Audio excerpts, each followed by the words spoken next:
తిరుమల శ్రీవారి కల్తీ నెయ్యి వ్యవహారంలో దోషులను కఠినంగా శిక్షించాలని తిరుపతిలో తెలుగుదేశం పార్టీ నాయకులు, కార్యకర్తలు, అభిమానులు భారీ ర్యాలీ నిర్వహించారు. తిరుపతి పంచముఖ ఆంజనేయ స్వామి ఆలయం నుంచి 4 కాళ్ల మండపం వరకు ర్యాలీ కొనసాగింది. శ్రీవారి ప్రసాదం లడ్డూ తయారీలో పూర్తిగా నెయ్యి కల్తీ జరిగిందని తేలిన నేపథ్యంలో విచారణ పూర్తి చేసి నిగ్గు తేల్చాలన్నారు. హిందువుల మనోభావాలు దెబ్బతీసిన కల్తీ నెయ్యి దోషులను, నిందితులను కఠినంగా శిక్షించాలని డిమాండ్ చేశారు. మరి ఆ దేవదేవుని యొక్క అపవిత్రతను చేసినటువంటి భూమన కరుణాకర్ రెడ్డి గారు ఈరోజు ఆధారాలు లేవు అంటున్నాడు.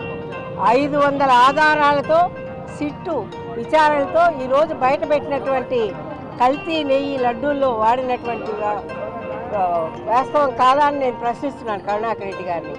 ఈ రోజున దాదాపు 20 లక్షల కోట్ల లడ్డూల్ని దాదాపు 60 లక్షల 20 కోట్ల రూపాయల ధనంతో చేసిన అవినీతి జరిగింది అంటే మరి ఈ రోజున కరుణాకర్ రెడ్డి గారు తిరుపతి నగరంలో ఒక బాధ్యతాయుతమైనటువంటి పౌరుడిగా కానివ్వండి, ఒక శాసనసభ్యుడిగా కానివ్వండి, ఒక చైర్మన్ టీటీడీ తిరుమల తిరుపతి దేవస్థానం యొక్క చైర్మన్గా పనిచేసినటువంటి వ్యక్తి కానివ్వండి, ఈ విధంగా మాట్లాడడం ప్రజలందరికీ తెలుసు. కాబట్టి మీరు ఎన్ని కళ్ళబొల్లి మాటలు చెప్పినా కూడా ప్రజలను మోసగించవచ్చు, అధికారులను మోసగించవచ్చు, కానీ దేవుడి కంటిలో మీరు పడినారంటే దేవుణ్ణి మోసం చేయలేరు. ఈ రోజున థర్స్డే మరి నేత్ర దర్శనంతో నీ అంతు చూడబోతున్నానని కూడా నిన్ను హెచ్చరిస్తూ ఇకనైనా ధర్మాన్ని కాపాడే విధంగా నువ్వు ఉండాలని నిన్ను హెచ్చరిస్తున్నాం. ఆంధ్ర రాష్ట్రం కాదు, భారతదేశం కాదు, ప్రతి ఒక్క హిందూ కూడా బాధపడేటువంటి రోజు.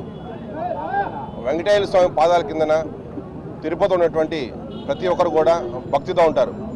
అట్లాంటి వ్యక్తికి చైర్మన్కి ఇచ్చినప్పుడు అతను ఎంత గొప్పగా దాన్ని పాలించాలా, దానికి ముందు వైవి సుబ్బారెడ్డి గారు ఉన్నారు, అతను ఎట్లా పాలించాలా, అలా కాకుండా అసలు పాలే లేకుండా నెయ్యిని తయారు చేసి సుమారుగా 1,60,00,000 కేజీలు నెయ్యి కొంటే దాంట్లో 60 లక్షల కేజీల నెయ్యిని డూప్లికేట్ కెమికల్స్తో వాడిన నెయ్యిని, అనిమల్స్ ఫ్యాట్తో నెయ్యిని అంతా కూడా దాన్ని తయారు చేసేసి మొత్తం హిందుత్వానికి ఉన్నటువంటి మొత్తం నాశనం చేశారు.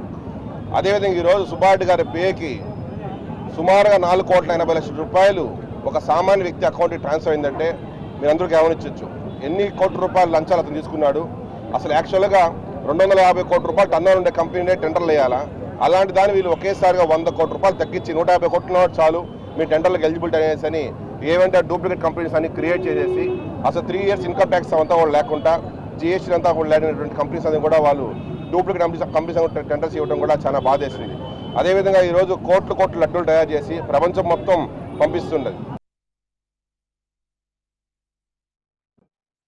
లడ్డూ ద్వారా మరి ఆ దేవదేవుని యొక్క అపవిత్రతను చేసినటువంటి. Please subscribe to YK TV Network. Please subscribe to YK TV. Please watch YK News. Don't forget to subscribe YK News channel